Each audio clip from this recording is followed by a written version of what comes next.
అందరికీ మరణాత. దేవుడు ఈ వాక్యం ద్వారా మనలను స్థిరపరచి సిద్ధపరచి వాక్యంలోనికి మనల్ని నడిపించి వాక్యం ద్వారా సంతోషించు భాగ్యము ఆయన శిలువ రక్తధారల వలన మనకు కలిగి ఆనందింపచేయునుగాక. ఆమేన్. చిన్న ప్రార్థన. ప్రభువా, మమ్మల్ని దీవించడానికి ఆ లోకం నుండి ఈ లోకానికి వచ్చావు. మాతో స్నేహంగా ఉండడానికి మానవ శరీరమును ధరించుకున్నావు. మానవ శరీరమును ధరించుకోవటానికి ప్రభువా, నీ మహిమకి ఇది ఎంత, కానీ నీవు ఆ మహిమను వదులుకొని అక్కడే పెట్టేసి ఈ లోకానికి నరావతారధారిగా నరుడుగా వచ్చావు. స్తోత్రములు. ఒకరు పని మీద వెళ్ళి చొక్కా ఈపు తగిలించి పనిలో ఉంటారు. అలాగే ప్రభువా, నువ్వు మహిమను అక్కడ పెట్టేసి మా దగ్గరకు వచ్చి పని పూనుకున్నావు తండ్రి, నీకు స్తోత్రములు. మళ్ళీ వెళ్ళిపోయేటప్పుడు తీసేసిన చొక్కా వేసుకుని వెళ్ళిపోతారు. అలాగే నువ్వు కూడానే ప్రభువా, మా దగ్గరకు వచ్చి మహిమను చూపించి నువ్వు మమ్మల్ని నీ సిలువ దగ్గరకు నడిపించి చేయబోనుకున్న పని యావత్తు చేసి రక్షణ ఇచ్చి మళ్ళీ చొక్కా వేసుకున్నావు అనగా మహిమను ధరించుకున్నావు, పరలోకం వెళ్ళిపోయావు. తీసేయగలవు, వేసేసుకోగలవు, మహిమను ధరించుకోగలవు, మహిమను పక్కన పెట్టగలవు కూడాను. అలా పెట్టి ఈ రక్షణ మహాసంకల్పన యావత్తు కూడా నువ్వు మా కొరకు చేసావు గనుక నీకు స్తోత్రములు.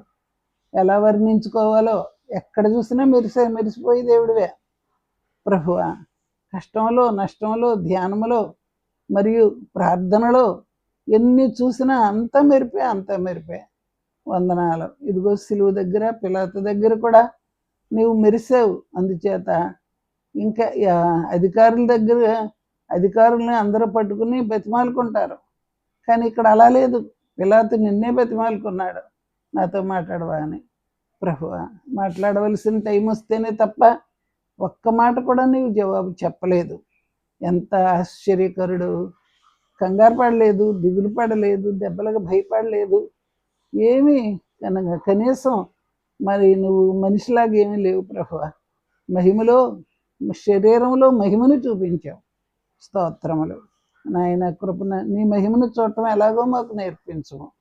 ఒక పువ్వు మీద తేనెటీగ వాలినప్పుడు పువ్వుకు నొప్పి లేకుండా లోపల ఉన్న మకరందం ఎలాగో తీసుకుంటుందో, అలాగే నీలో ఉన్న మకరందం, నీలో ఉన్న తేనె, నీలో ఉన్న ఆ తీపి మేము గ్రహించడానికి మాకు నీవు కనబడి మాట్లాడి ఆదరించమని నిన్ను బతిమాలుకుంటూ ఉన్నాము. స్తోత్రములు, వందనములు, నమస్కారము. నీ కృపాహస్తం తోడుగా ఇచ్చి నీ సిలువ రక్తధారలు మా మీద పోసి మమ్మల్ని ఆదరించి మహిమ పొందుమని యేసు నామములో వేడుకుంటున్నాం తండ్రి. ఆమేన్. వాక్యం చదువుకుందామండి. యోహాను సువార్త 19వ అధ్యాయం 11వ వచనం నుండి. అందుకు యేసు, పైనుండి నీకు ఇయ్యబడి ఉంటేనే తప్ప నా మీద నీకు ఏ అధికారమును ఉండదు. అందుచేత నన్ను నీకు అప్పగించిన వానికి ఎక్కువ పాపము కలదనెను. ఈ మాటను బట్టి పిలాతు ఆయనను విడుదల చేయుటకు యత్నం చేశాను గాని యూదులు, నీవు ఇతని విడుదల చేసితివా, కైసరుకు స్నేహితుడు కావు. చూడండి, 10:10లో యేసు అతనికి ఏ ఉత్తరం ఇయ్యలేదు. నీవెక్కడ నుండి వచ్చితివని యేసును అడిగాను. అయితే యేసు అతనికి ఏ ఉత్తరము ఇయ్యలేదు గనుక, పిలాతు, నాతో మాట్లాడవా, నిన్ను విడుదల చేయుటకు నాకు అధికారము కలదనియు, నిన్ను సిలువ వేయుటకు నాకు అధికారము కలదనియు నీవెరుగువా అని ఆయనతో అనెను. అందుకు యేసు, పైనుండి నీకు ఇయ్యబడి ఉంటేనే తప్ప నా మీద నీకు ఏ అధికారమును ఉండదు. అందుచేత నన్ను నీకు అప్పగించిన వానికి ఎక్కువ పాపము కలదనెను. దేవుడు తన వాక్యమును మన వినికిడిలో దీవించి ఆశీర్వదించును గాక. ఆమెన్. ఇక్కడ పిలాతు యేసు ప్రభు మాట్లాడుకుంటున్నారు. యేసు ప్రభు దగ్గర మాట్లాడేటప్పుడు ఆయన మనకు తిరిగి మాట్లాడాలంటే మనం ఎలా మాట్లాడాలో నేర్చుకోవాలి. పక్షవాత రోగిని చూసాం కదా, అతని దగ్గరికి ప్రభు వెళ్ళినప్పుడు ప్రభువే ముందు మాట్లాడాడు. కుమారుడా అని పిలిచి, నీ పాపం క్షమించబడి ఉంది అని ప్రభు అతన్ని క్షమించాడు. అతను ప్రభు వంక, ఎవరో మా తండ్రి వచ్చాడా అని తండ్రిని చూసుకున్నాడు. కుమారునిలో ప్రభువులోనేమో తండ్రి కనపడ్డాడు, రోగిలోనేమో కుమారుడు కనపడ్డాడు. తండ్రి కొడుకు మాట్లాడుకున్నారు. తండ్రి ఏమో పాపములు క్షమించాడు, కుమారుడేమో పాపం పోయింది, జబ్బు కూడా పోయింది. తండ్రి కుమారులు మాట్లాడుకుంటే ఆ మాటల యొక్క పద్ధతి బాగు చేయటానికే ప్రభు చూపించినట్టు కనపడుతుంది. ఇక్కడ పిలాతు ప్రభుతో మాట్లాడడానికి వచ్చాడు. ప్రభు ఏమో కష్టంలో ఉన్నాడు, సిలువలో ఉన్నాడు. మరి ఎంతో ఆందోళనకరమైన స్థితి అది. ఒక పెద్ద గవర్నర్ గారు, అధికారం ఉన్న గవర్నర్ గారు వచ్చి ప్రభుతో మాట్లాడుతున్నాడు. ప్రభుతో మాట్లాడేటప్పుడు మరి ఆయన ముందు మాట్లాడడం, ప్రభువే మాట్లాడతాడు. అయ్యా నమస్కారం అండి, మీరు వచ్చారు, నాకు చాలా సంతోషంగా ఉంది. నేను నిరపరాధిని, నన్ను వాళ్ళు అనవసరంగా నేరాలు మోపుతున్నారు. నేను గవర్నమెంట్కి విరోధిని కాదు, దేవునికి విరోధిని కాదు, ఎవరిని దూషించి ద్వేషించలేదని చెప్పుకోవాలి. ఎందుకంటే ప్రభు పరిస్థితి అదే, అదే నేరస్తుడు నిలబడి ఉన్నాడు, కట్టబడి ఉన్నాడు. అధికారి వచ్చి మాట్లాడుతున్నాడు, ఎంత గడగడలాడాలో. కానీ యేసు ప్రభు ఏమీ మాట్లాడకుండా అలాగ ఉండిపోవడం చూసి ఆయనే మాట్లాడుతున్నాడు. నేను అధికారం కలిగిన వాడను, నాకు అధికారం నిన్ను సిలువేయటానికి కానీ, నిన్ను చంపేయటానికి కానీ, నిన్ను విడిచిపెట్టడానికి కానీ నా దగ్గర హోదా ఉంది, అధికారం ఉంది అనేమో పిలాతు చెప్పుకుంటున్నాడు. ప్రభు అంటున్నాడు, నువ్వు మాట్లాడవా నాతోను?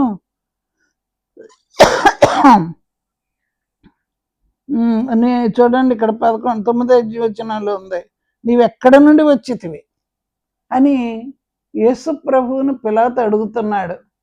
అప్పుడు పిలాతుకు జవాబు చెప్పాలి, ఎక్కడి నుంచి వచ్చాడో, ఎందుకు వచ్చాడో. అది యావత్తు కూడా వాక్యంలో ఉన్నది యావత్తు పంపిస్తాను కుమారుని అని ప్రభు చెప్పిన మాటలు ఉన్నాయి కదా, ప్రవచనాలు. అవన్నీ జ్ఞాపకం చేస్తే ఆ ప్రవచనాలను బట్టి పిలాతు ప్రభువును చూడాలన్నమాట. అందుకని నువ్వు దేవుని దగ్గర నుంచి వచ్చానని చెప్తున్నారు వీళ్ళంతా, అయితే నువ్వేం చెప్తావు అని ప్రభువుని అడిగాడు. చెప్పాలి, కానీ ప్రభు ఒక్క మాటకు కూడా జవాబు చెప్పలేదు. ఇప్పుడు మనకేమనిపిస్తుంది? అధికారి అడుగుతున్నాడు, ప్రభు జవాబు చెప్పాలి, ప్రభువు మాట్లాడడం లేదు అంటే అధికారి యొక్క అధికారం ఉంటుందన్నమాట, ఏం పని చేయలేదు. ప్రభువు మాట్లాడడానికి భయపడితే అతని అధికారానికి పవర్ ఉండదు. ఇప్పుడు యేసు ప్రభు శ్రమలకు భయపడలేదు, ధైర్యం వహించుకుని ఉన్నాడు. ఏం చెప్తావో చెప్పని నిలబడ్డాడు.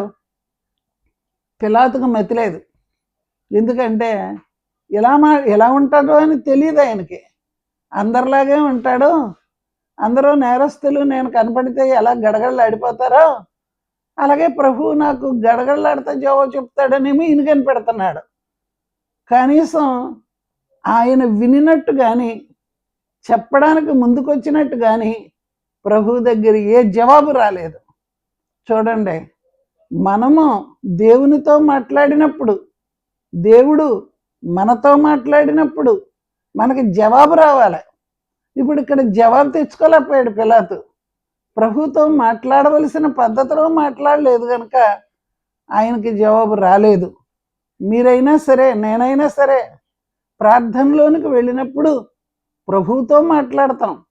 ప్రభువుతో మాట్లాడినప్పుడు మనకు జవాబు రావాలి. ఆ జవాబు మనకు రాకపోతే మరి మనం మాట్లాడిన ప్రయోజనం ఏంటి? పిలాతు యొక్క గొప్పతనం ఏంటి? ఇంకా ప్రభు దగ్గర నుండి జవాబు లేదు. ఇప్పుడు పిలాతు గొప్పవాడా, ప్రభు గొప్పవాడా? పిలాతు అధికారం ఉందనే గొప్పతనం చూపిస్తున్నాడు, ప్రభు పరలోకం యొక్క అధికారం చూపిస్తున్నాడు. గనక భూలోకపు అధికారం కంటే పరలోక అధికారమే గొప్పదని ఇక్కడ మనకి కనపడతా ఉంది. ఒక్క మాటకు జవాబు చూడండి.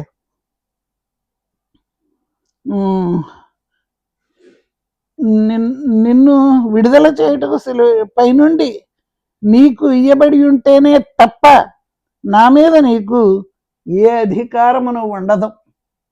ఇప్పుడు పిలాతు మాటలన్నిటికీ ఒకే జవాబు వచ్చింది. దేవుడే ఇచ్చాడు నీకు అధికారం, పైనుంచి వచ్చింది ఈ అధికారం. పరలోకపు దేవుడు అధికారం ఇచ్చి నన్ను నీ దగ్గరికి పంపించాడు. కాబట్టి ఈ అధికారం భూలోకపు అధికారంతో వస్తున్నావు, అది కాదు, అది నా దగ్గర పనిచేయదు. పరలోకం నుండి దేవుడిచ్చిన అధికారానికి లోబడి నేను సిలువకు అప్పగించబడ్డానికి వచ్చానని పిలాతుకు గట్టిగా జవాబు చెప్పాడు. పిలాతుకి ఏమర్థమవుతుంది? పిలాతుకు సత్యం అంటే ఏంటి అని అడిగి ప్రభు సత్యం గురించి చెప్పక ముందుగానే అప్పగించేశాడు. సత్యం అంటే ఏంటో చెప్పును, ఒక్క నిమిషం ఆగితే. వినలేదు, వినడం రాలేదు, మాట్లాడడమూ రాదు, వినడమూ రాదు. ఈ భూలోక అధికారికి భూలోక సంబంధమైన తెలివే కానీ, ఆ ఉద్యోగం తెలివే కానీ, పరలోక సంబంధమైన అధికారం కానీ, ఆ తెలివి కానీ పిలాతు దగ్గర మనకు కనిపించట్లేదు. ఎందుకంటే ప్రభువు అతనికి ఏ ఉత్తరము ఇవ్వలేదు, ఏ జవాబు లేదు. పిలాతు చెప్పుకోవడానికి లేదు, ఇంకా ప్రభు ఎలాగ అంటున్నాడో అని అతని ఉద్దేశం. ప్రభు దగ్గర ఏ నేరం లేదు. యూదుల దగ్గరికి వెళ్ళి ప్రధాన యాజకుల దగ్గర నిలబడి ఆయనలో నాకు ఏ నేరం కనబడలేదు, ఆయన అది నన్ను అడుగుతున్నాడు కాబట్టి నేను టైం ఇస్తున్నాను అని తప్పించుకుంటానికి చూశాడు. ప్రభు తప్పించుకోనివ్వలేదు. సిలువ వేయబడ్డానికి ప్రభు వచ్చాడు గనక పిలాతు ఎంతో ప్రయత్నం చేసినా ప్రభు మరి రిక్వెస్ట్ చేస్తాడేమో అనుకున్నాడు, కానీ ఆయన దగ్గర అదేమీ లేదు. పరలోకపు రాజు భూలోకపు అధికారి దగ్గర నిలబడినప్పుడు ఒక రాజుగారు ఇంకో రాజుగారికి తల వంచడు కదా. ఏ యుద్ధానికి యేసు ప్రభు రెడీగా ఉన్నారో ఆ యుద్ధం చేయకుండా ఆపు చెయ్యాలని పిలాతు ఉద్దేశం.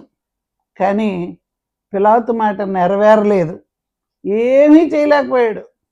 అతనికి మనం దేవుని దగ్గర సహాయం పొందాలంటే, దేవుడు మనకు సహాయం చేయాలంటే పైనుంచి రావాలి అధికారం.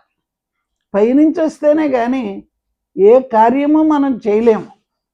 ఈ లోక కార్యములన్నీ పిలాతుకు తెలుసును, కానీ పైనుండి వచ్చిన దేవుని మీద ఉండవలసిన ఆ పవర్ ఏంటో పిలాతుకు అర్థం కాలేదు.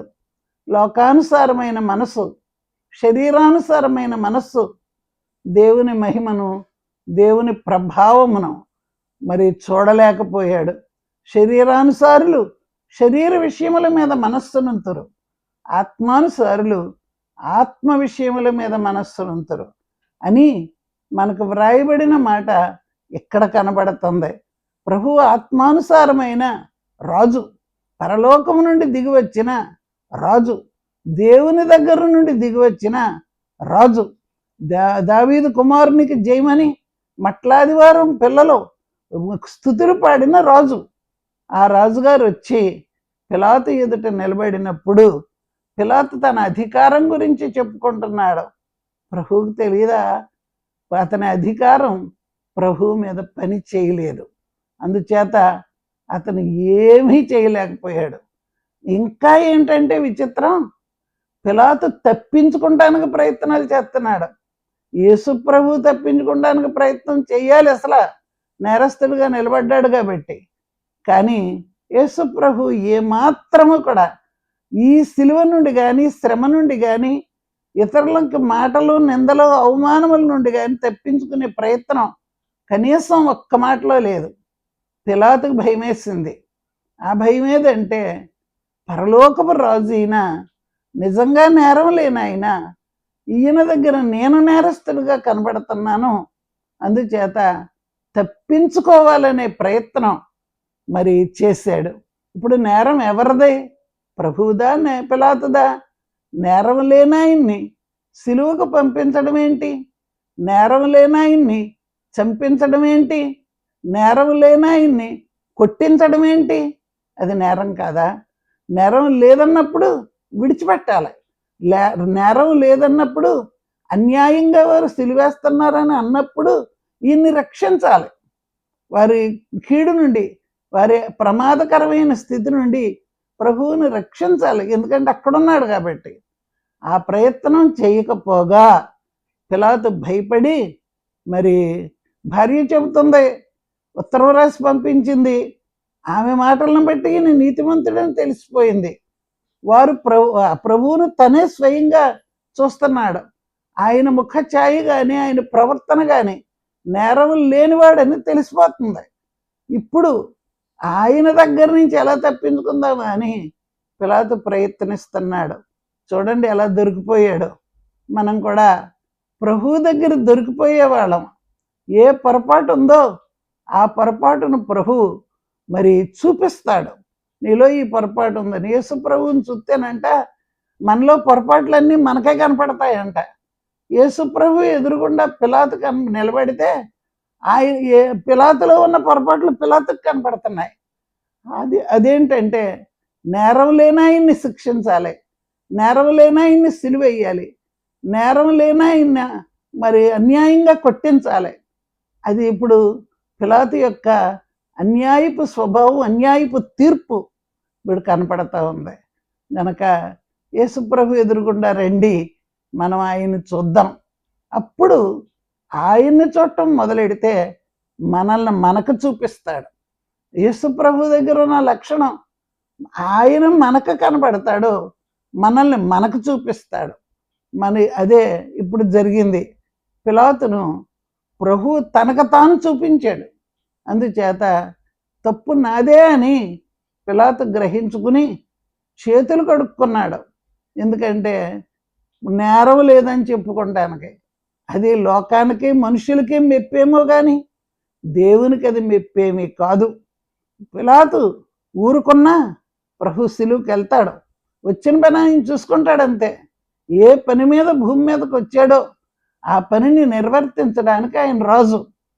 ఏ పని మీద సైతాన్ని చితకదక్కడానికి వచ్చాడో దాని తల, దాని ఉపాయములు, దాని ఆలోచనలు, దాని పన్నాగములు, ప్రయత్నములు యావత్తు కూడా ప్రభు చితకదొక్కడానికి వచ్చాడు.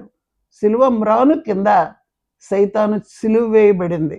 ఎందుకంటే ప్రభు తాను సిలువ మీద ఉన్నప్పుడే సాతానును కాళ్ళ కింద సిలువ వేశాడు.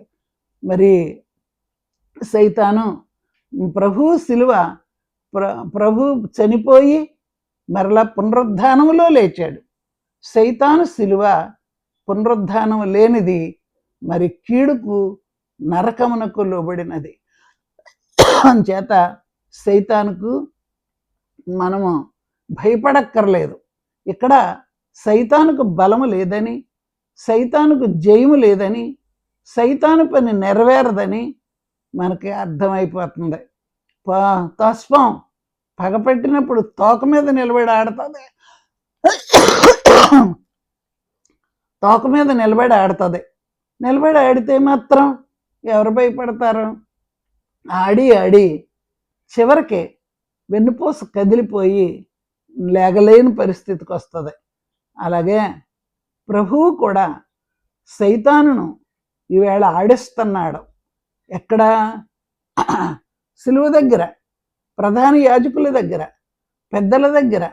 ఆ రాత్రంతా మరి ఈవేళ పిలాతు దగ్గర ప్రభు సిలువ దగ్గరికి సైతాన్ని ఆడించాడు. సైతాను దానికి ఎంత కోపం ఉందో, ఎంత కలహబుద్ధి ఉందో యావత్తూ కూడా తోక మీద ఆడేసింది. ఏమి లాభం? ఎక్కడ జయం వచ్చింది? జయం లేదు. సైతానుకు జయం లేదు. గనక దేవుని పిల్లలమైన మనము సాతానుకు భయపడక్కర్లేదు. తల చితికిపోయిన పామును చూచి పిల్లలు భయపడతారు కానీ పెద్దవారు భయపడరు అని సైతాను ఎదిరింపుల్లో దేవదాసయ్య గారు ఒక మాట వాడారు. అలాగే మనం చిన్నపిల్లల భక్తిలో ఉంటే భయపడతాం శోధనకి. శోధనకు బలం లేదు. మన బలహీనతే శోధనకు బలం. మనం బలహీనులంగా ఉన్నప్పుడు మన విశ్వాస బలహీనతను బట్టి మనం పడిపోయే వారముగా ఉంటాము. కాదు, మనం విశ్వాస బలమును బట్టి నిలబడగలిగితే మనం ఎంతో గొప్ప ధన్యులం అవుతాం. శోధన తేలిగ్గా జయించవచ్చును. తదకు విశ్వాసిది జయం. మీరు ఏ పనిలో ఉన్నప్పటికీ చివరి వరకు కూడా ఎంత శోధన బలంగా ఉందని అనిపించినా మనసులో బలహీనత లేకుండా నిలబడితే ఏ శోధనైనా జయిస్తారు. మనం ముగ్గురు వాళ్ళని చూస్తున్నాం. శోధన బలంగానే ఉంది. అగ్నిలో కూడా పడేశారు. అయినప్పటికీ వారు తగలబట్టడానికైనా, మాడిపోవడానికైనా, బూడిదైపోవడానికైనా సిద్ధంగా ఉన్నారు. కానీ సైతానుకు మనుషులకు లోబడలేదు. అప్పుడు పునరుద్ధానం ఎక్కడొచ్చింది? అగ్ని వాసన కూడా అంటకుండా ప్రభు ఆపు చేశాడు. మనకు అర్థమైంది ఏంటి? బయట మాత్రమే కాదు, అగ్ని వంటి శ్రమలోకి వెళ్ళినా అక్కడ కూడా విశ్వాసిని దేవుడు కాపాడతాడు. అక్కడ విశ్వాసితో దేవుడు ఉంటాడు. మంట మండదు, అగ్ని వాసన కూడా తగలదు అని దేవుని ఎదుట, ఆ ముగ్గురు బాలురి ఎదుట మనం ఉన్నాం. ఈ ప్రభు ఎదుట మనం ఉన్నాం.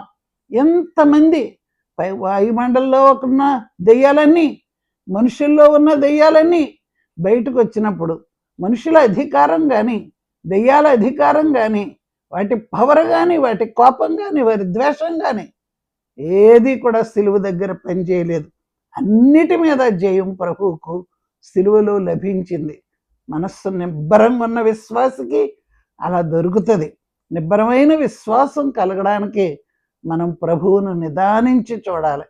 నిదానించి చూడడం మనకు చేతనైతే ఏ కార్యములోనైనా మనం జయించగలము, ఏ పనిలోనైనా జయించగలము. అలాంటి శక్తి ప్రభువు తన సిలువలో మనకు చూపించాడు. పిలాతు దగ్గర పవర్ చూపించాడు. ఏమీ మాట్లాడలేదు. మాట్లాడకపోవడమే పవరు. మాట్లాడితే అతని మాటకు జవాబు చెప్పినట్టు. ఒకే మాట, పైనుంచి నీకు అధికారం వచ్చింది, తండ్రి నన్ను నీ చేతికి అప్పగించాడు కనుక నువ్వు ఏదన్నా చేయగలవు. తండ్రి అధికారం ఇవ్వకపోతే నువ్వేమీ చేయలేవని పిలాతు ఎదుట ప్రభువు మాట్లాడడం మనం చూస్తున్నాం. ప్రియమైన దేవుని పిల్లలమైన మనం, ప్రియమైన బిడ్డలారా, విశ్వాసులారా, శోధనలో, కష్టములో, అధికారులు ఎదుట కూడా ఉన్నవారులారా, ఇంట్లో కానీ, భర్తలో కానీ, బిడ్డల్లో కానీ మన విశ్వాసమునకు గొప్ప పరీక్ష వచ్చినప్పుడు నిలబడి ఉండడం అనేది మన పని. ప్రభు భయపడలేదు, ఆ ముగ్గురు బాలురు భయపడలేదు. భయం లేకుండా దేవుని మాట మీద నిలబడటం అనేది నేర్చుకుంటే వస్తుంది. ప్రభువు నిలబడ్డాడు. అనవసరమైన మాటల వల్ల జయం రాదు. అనవసరమైన మాటల వలన మనకి జయం రాదు, బలం తగ్గిపోద్ది. అవసరమైన మాట వల్లనే బలం వస్తుంది. దేవుని మాట అవసరమైనప్పుడు ప్రభువు వాడుకున్నాడో, అవసరం లేనప్పుడు వారికి జవాబు చెప్పలేదు. ఇది ఆయన బలం, ఇది ఆయన సత్యం, ఇది ఆయనలో ఉన్న జీవం. కనుక ప్రభు తన జీవమును చూపించాడు, ప్రభు తన సత్యమును చూపించాడు, ప్రభువు తన మార్గమును చూపించాడు. విశ్వాసులు ఎదుట కూడా నిలబడటానికి ఇదే మార్గం, ఇదే పని. కనుక ప్రతి విషయములోనూ ప్రాణం ఉన్నా లేకపోయినా ప్రభు మనలను ఆదరించే దేవుడై ఉన్నాడు. ఒక్కొక్కరిని ప్రభు హతసాక్షుల వరుసలోనికి తీసుకెళ్తాడు. మరియు కొంతమందిని ప్రభువు హతసాక్షుల వరుసలో ఉన్నవారిని ఆయన దాస్తాడు. ఆయన దాస్తే వీరు చూడగలరా? ప్రభువుని తండ్రి దాస్తే పిలాతు వల్ల అవుతుందా?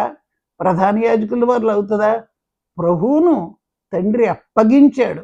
అందుచేత అధికారం వారికి ఇచ్చి ప్రభువును నిలబెట్టాడు. సైతాను యొక్క అధికారం కొంగదీయడానికి, సైతాను యొక్క అధికారం నేలనేసి రాయడానికి, సైతాను యొక్క అధికారం నరకం వరకు పంపించడానికి ప్రభు ఈ పని చేశాడు. అందుచేత అనవసరంగా ప్రభు ఇక్కడ మాట్లాడలేకపోవడం అనేది ప్రభు యొక్క చిత్తం. కనుక దేవుని పిల్లలైన మనము నిలబడవలసిన పద్ధతిలో నిలబడితే ధన్యులను కాగలము. నిబ్బరం మనిషికి నిబ్బరమైన మనస్సు ఉండాలి. భయపడడం, పిరికితనం మరి అది ప్రభువులో మనం చూడలేదు, సిలువలో మనం చూడడం లేదు. అలాగే ఇప్పుడు కూడా విశ్వాసిలో మనం చూడనేము. విశ్వాసి నిలబడటమే గొప్ప ధన్యత. అలాంటి గొప్ప ధన్యతను తండ్రి మనందరికీ దానముగా దయచేసి ఆదరించి నడిపించును గాక. ఆమేన్. ప్రభువా, దీవించి నీ దయలో నీ ప్రేమలో మమ్మల్ని నిలబెట్టి నీకులాగా నిలబడే భాగ్యం దయచి స్తోత్రములు. నీకులాగా నిలబడాలంటే మాకు నీ విశ్వాసం రావాలి, నీ గుణాలు రావాలి. అప్పుడు మేము నిలబడతాం. ఆ ధన్యత మాలో ప్రతి ఒక్కరికి అనుగ్రహించమని నీ బంగారు పాదములు పట్టుకుని బతిమాలుకుంటున్నాను తండ్రి. స్తోత్రములు, వందనములు, నమస్కారములు ప్రభువా. నీ దయలోను నీ ప్రేమలోను మమ్మల్ని నిలబెట్టి ఆదరించి ఘనత, కీర్తి, ప్రభావం పొందమని, అలా నిలబడే భాగ్యం మాకు దయచేయండి. అనిబ్బరమైన స్వభావం నీ జీవితంలో ఎలాగొచ్చిందో మా జీవితంలో అలా రాగలిగిన శక్తి దయచేయండి. దేవుని మీద ఆధారపడిన వారికి, దేవుని చిత్తమును చూచిన వారికి ఆ ధైర్యం కలుగుతుంది. అలాంటి ధైర్యం మాకు దయచేసి మహిమ పొందుమని యేసు నామములో వేడుకుంటున్నాము తండ్రి. మన తండ్రి అయిన దేవుని ప్రేమ, కుమారుడైన క్రీస్తు ప్రభు కృప, ఆదరణకర్త అయిన పరిశుద్ధాత్మ తండ్రి యొక్క ఆదరణ నిరంతరము మనందరము కలిగి ఉండుగాక. ఆమేన్. అందరికీ మరణాత.